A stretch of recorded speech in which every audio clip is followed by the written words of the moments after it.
नमस्कार बंधु माने आम ओडिशा रे 12 मासरे 13 पर्व पड़ी थाए। एथु कुमार पूर्णिमा गोटे पर्व जोटा कि झील मानकर स्वतंत्र पर्व। झील माने ई पर्व रे नुआ पिंधि थांती आ पूजा करथांती। से माने बहुत खुशीर आसर भितर ए समयटी को बिताई थांती। आउ सेही कुमार पूर्णमी दिन ठारू ही ढेंकानाल रे लक्ष्मी पूजा आरंभ हुए। गेट फेट सजा हुए, ठाकुर मूर्ति करा जाए। लोक मैंने बहुत खुशी एंजॉय करती लक्ष्मी पूजा 9 दिन धरिक पूजाटी चले। ए समस्त भारी खुशी होती, छुआ ठू बुढ़ा पर्यंत समस्त बहुत आनंद थाए यही पूजाटी।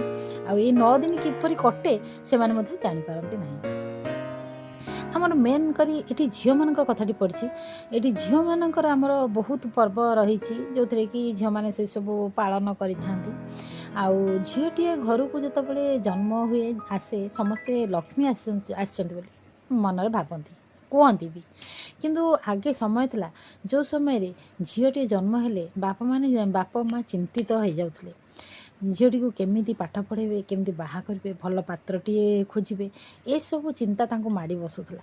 किंतु वर्तमान जुग एपरी भाव परिवर्तन होती, लोकों मन मध्य परिवर्तन होती, समस्ते नूतन धारा अवतरण करछंती। तेणु लोक झीलटीए जन्म है माने खुशीर आसर जमाउछंती। से माने कहउछंती जे घर को लक्ष्मी आसिला। आउ एइथि पई ही कहा जाउछि जे बेटी बचाओ बेटी पढ़ाओ।